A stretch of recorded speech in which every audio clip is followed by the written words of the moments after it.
আসসালামু আলাইকুম। আপনারা কেমন আছেন? আশা করি আলহামদুলিল্লাহ ভালো আছেন।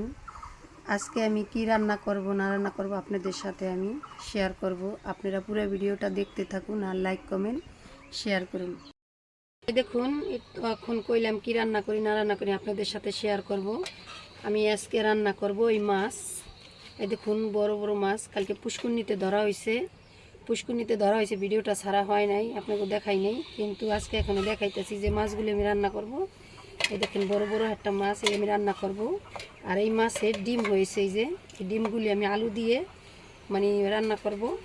আর এই দেখুন মলই মাছ, এই মলই মাছগুলি আলু দিয়ে আমি রান্না করব। আমি রান্নাটা কিভাবে করি আপনাদের সাথে শেয়ার করব, আপনারা পুরো ভিডিওটা দেখতে থাকুন। এই মাছটার ভিতরে হলুদের গুঁড়া আমি দিয়ে দেব, কারণ মাছটা মাখাই নিতে হবে। আর দিয়ে দেব আমি লবণ, হালকা পরিমাণ লবণটা দিয়ে দেব। আর দিয়ে দিব আমি মরিচের গুঁড়াটা, কারণ মরিচের গুঁড়াটা যদি দেওয়া হয় তাহলে মাছের কালারটা ভাজলে দেখতে সুন্দর হয়। কড়াইটা দিয়ে দিছি, কড়াইটা গরম হয়ে গেছে, এখন আমি তেলটা দিয়ে দেব। তেলটা গরম হইতে হইতে আপনারা ভিডিওটা দেখতে থাকুন। তেলটা গরম হয়ে গেছে, এখন আমি মাছটা ছেড়ে দেবো একে একে। দেখুন আমার তেলটা, মাছগুলি সব একে একে আমি ছেড়ে দেবো।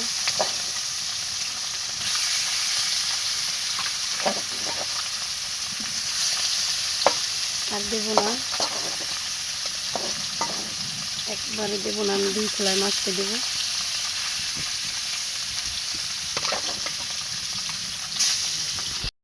ভাজা হয়ে গেছে, এখন আমি একে একে বলে আমি উঠাই নেব। দেখুন মাছটা আমি লাল লাল করে ভেজে নিয়েছি।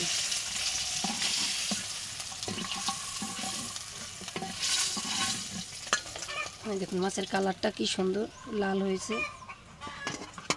আলুগুলো দিয়েছিলাম, সেই আলুগুলিও আমার ভাজা হয়ে গেছে, আমি এখনে উঠাই নিতে আসছি। এই আলুগুলির ভাজার শেষে এখন আমি মশলা দিয়ে আমি এটাকে ভুনা করে নেব।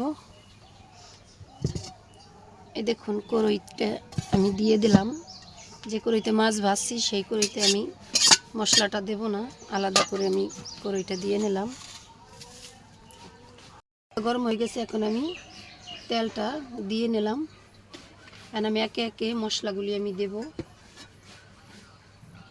প্রথমে দিয়ে দিলাম পেঁয়াজ বাটাটা, কেন আনাম মানে কিচেনেও পেঁয়াজ আমি দেবো না, বাটা পেঁয়াজটাই আমি দেবো। আর দিয়ে দিব রসুন বাটাটা, দিয়ে আমি সুন্দর করে মশলাটা একটু কষাই নেব। কষাই নেওয়ার পরে আমি মরিচের গুঁড়া হলুদের গুঁড়াটা আমি দিয়ে দেব। মশলাটা ভাজা হয়ে গেছে, আমি অল্প একটু পরিমাণ পানি দিয়ে দেব।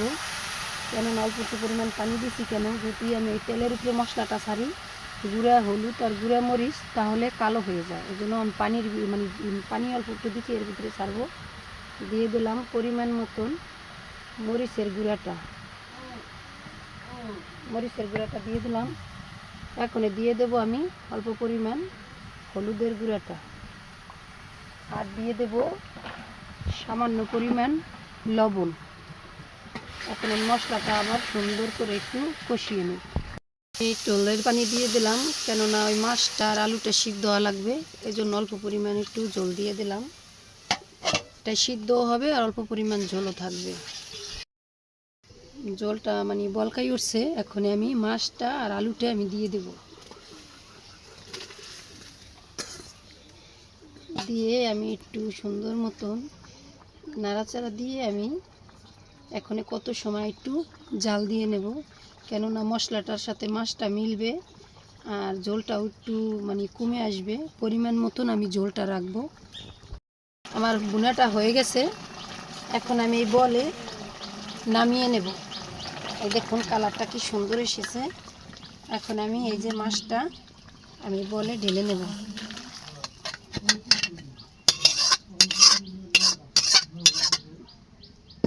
মাছটা হয়ে গেছে ভাজা, এই দেখুন কালারটা কি সুন্দর এসেছে। কড়াইটা আমি ধুইলাম না, কেননা আবার রান্না করতে হইবে। আমি যে বলছিলাম মলই মাছ দিয়ে আলু দিয়ে মানে রান্নাটা করব, এজন্য আমি আলুটা দিয়ে নিলাম। কেননা মলই মাছটা আর আলুটা দিয়ে আমি এক জোড়ে মানে মাখাইয়ে দিব, আলাদা করে দেব না। দিয়ে দিলাম আলুটা, দিয়ে এখন দিয়ে দেব আমি এই যে মলই মাছটা আমি দিয়ে দিলাম। আপনারা দেখতে থাকুন। এখন আমি দিয়ে দেব পেঁয়াজ কুচি আর দিয়ে দেব মরিচ কুচিটা, এইগুলি দিয়ে আর আমি দিয়ে দেব লবণটাও দিয়ে দিলাম এটার লগে। আর দিয়ে দেব আমি হলুদের গুঁড়াটা, পরিমাণ মতন হলুদের গুঁড়াটা। আর দিয়ে দেব সাদা তেলটা।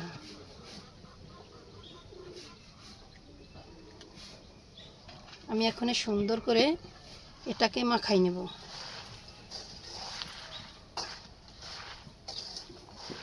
বেশি মানে দেব না, তাহলে মাছটা মানে গলে যাবে।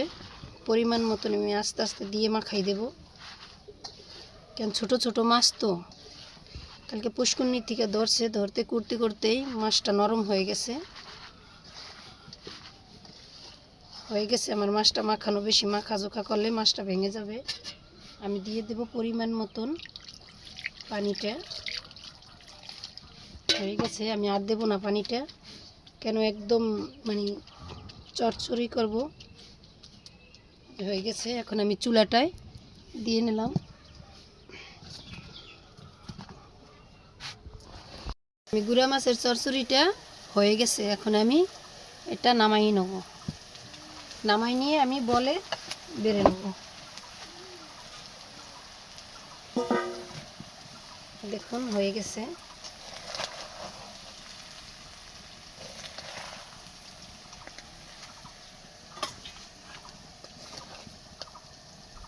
মানে একদম চরচড়ি করছি, কেন ভিজা ভিজা রাখবো না। গুঁড়া মাছটা তো ওই জন্য আমি একবার চরচড়ি করে ফেলছি। এই দেখুন কড়াইতে একটু লেগে গেছে, এটা আমি উঠেই ফেলাবো। চরচড়িটা আমি সুন্দর করে বেড়ে নিয়েছি। এই দেখুন কালারটা কি সুন্দর হয়েছে। আপনারা ভিডিওটা দেখতে থাকুন। আমি আলু দিয়ে আমি বুনাটা করব, মাছের ডিম দিয়ে। তেলটা দিয়ে দিছি, কড়াইটা আগেরই গরম আছে। এখন আমি দিয়ে দেব পেঁয়াজ কুচিটা আর দিয়ে দেব মরিচ কুচিটা। এটা দিয়ে হালকা পরিমাণ একটু ভেজে নই পেঁয়াজটা আর মরিচটা। পরে দিয়ে দেব আমি ডিমটা।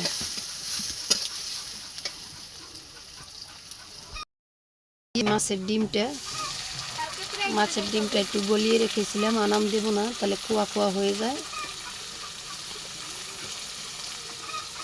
দিয়ে দিছি। এখন আমি দিয়ে দিব হালকা পরিমাণ একটু মরিচের গুঁড়াটা, বেশি দেব না।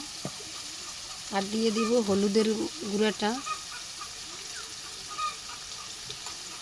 আর দিয়ে দিব স্বাদ মতন লবণটা।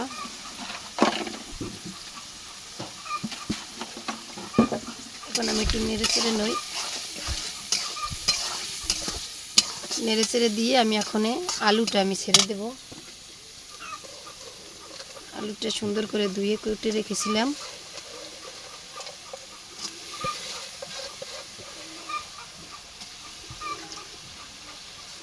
আলুটা দেওয়া হয়ে গেছে, আমি সুন্দর করে একটু নেড়ে নিই, মানে ডিমটার সাথে মিলেই নেই।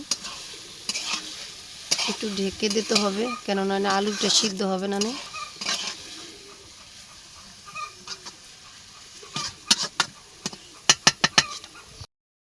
আমার ভাজিটা করা হয়ে গেছে, আমি ভাজিটা এখন নামিয়ে নিলাম। আপনারা এরকমভাবে লাল লাল করে মানে ভাজিটা করে খেয়ে দেখবেন, অনেক মজা, দারুণ স্বাদ। গরম ভাত দিয়ে খেয়ে দেখবেন আর কমেন্টে জানাবেন এরকম হলো। আমার রান্নাটা দেখতে কেমন হলো এটাও জানাবেন। আমার রান্নাটা করা শেষ হয়ে গেছে।